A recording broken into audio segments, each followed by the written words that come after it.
We'll take a few questions. I have a written question here. First and foremost, how can we do da'wah to people who have been caught up in the Naqshbandi Sufi group? They tell people they are on the Quran and Sunnah. Many Muslims from Washington, D.C. area are going to their meetings. Well, we need to educate them to the realities of Tawheed. If they have understood the realities, then they cannot be caught. But if they haven't understood, then the cheap tickets which Snake Nazim is teaching that will take you to paradise, the cheap way, this will always be popular because human beings are bent toward this. If you have a shortcut, we're always looking for shortcuts. So somebody's offering you a shortcut here. All you have to do is to be one of my followers. As Snake Nazim tells his followers, if you are one of his true followers, when the time of death comes, the angel of death will not take your soul to hand it over to the angels of the next life. He said, I will be there to take your soul and to hand it over to the angels of the next life. And when the angels, Munkar and Nakir, come to ask you the questions in the grave, who is your Lord? What was your religion? Who was the prophet that was sent to you? He says, I will be there to whisper you the answers to you. So what is he telling you? You're guaranteed paradise. You become one of his followers, true followers, and you're guaranteed paradise. And of course, people like this. So you find big figures, the ruler of Brunei, one of his followers, built a £25 million center for him in England. He's got many followers. It's very attractive, And many who have accepted Islam in Europe, in Germany, and in England, they have joined his way. Because, as I said, this is the nature of human beings.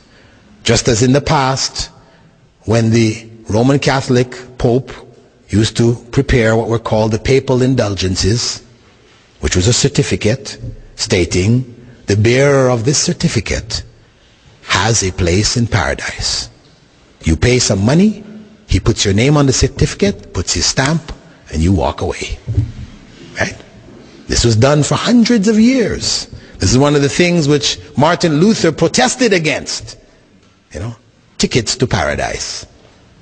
People are bent towards this. So by explaining, letting them understand the realities, they claim that Snake Nazim is able to be in more than 7 locations in the world at the same time. So he can be sitting with you here in your dhikr circle, and he's also in Sri Lanka, he's also in Mecca making tawaf, and his followers will confirm, yeah, he's here, he's there, he's everywhere. Yeah. So you let people understand that these type of beliefs, by understanding the foundation principles of Tawheed, they understand that this is some form of deviation. Inshallah, they can extract themselves from this. And the unfortunate thing is that these types of groups that promote this idea, where you follow your sheikh blindly, you don't question, because as Musa was not able to understand the workings of Khidr, because he had special understanding, as they say, he was able to see with the spiritual eye. This is one of the statements they like to say, whereas Musa was only looking through the material eyes, right? They say in the same way, the sheikh, he has that connection.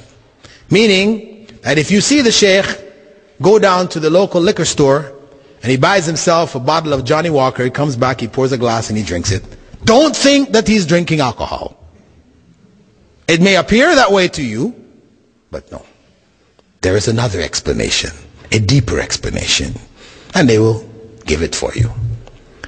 So what that does is it opens up corruption among their followers. So these individuals, himself and his khalifas, they do all kinds of stuff. And the people silently bear these things, believing that there is a deeper explanation. So you'll find the Khalifas, like one sister told me from Sri Lanka, how she had, gone into this dhikr situation with their Khalifa there. You have, in America, the Khalifa is, what's his name, Kabbani, right? In Sri Lanka, he's left a Khalifa, he's got Khalifas in different locations. And his Khalifa there in Sri Lanka, they go through this thing where they go in the room, they turn out the lights, and they're remembering Allah in this darkness, and then they turn the lights back on and they find, jewels and stuff like that in their laps and stuff, where this stuff comes from. Anyway, what she was saying that, she had gone to him, she had some problems, and he was telling her, okay, you make dhikr and so and so. Next thing she knows, he's fondling her, and she's shocked what to do, and he's carrying on, and she's just stuck in the situation. She can't say anything. She came out of it, disgusted, what to say. She left the group, ashamed, etc. But basically, she's not the only one. Many of the people have been affected in this way, but they are silent. They don't do anything. They can't say, because you cannot judge these things as they appear. So in the past you have many examples of this kind of corruption which took place. You had people like Jimmy Jones, right, who took 900 of his followers down to Guyana and committed suicide together. If you read about what Jimmy Jones was doing to his people, some incredible stuff. You wonder, how could people tolerate this? Well, Jimmy Jones had the people believing that he was God. He was God. So everything that he did, they found other explanations for it. Same thing with Sai Baba. You have cases against Sai Baba now where Americans who were among his followers and sent their children to study with him, the males, he molested them seriously, because he claims to be celibate, but in fact he is involved in a number of homosexual practices. But again, the followers, they don't want to accept this. They want to blank it out. No, Sai Baba, you don't understand. No, it's not what you see, not what it seems. They are in the state of denial because they've accepted the idea that this man is God. So these are among the dangers that exist there. As we said, the idea of giving da'wah to the people of this region, or of this belief where people are followers of Sheikh Nazim and others, is to try to give them the foundational beliefs concerning Aqidah. Those who are clear of these beliefs will not fall into this trap. Those who are not are exposed.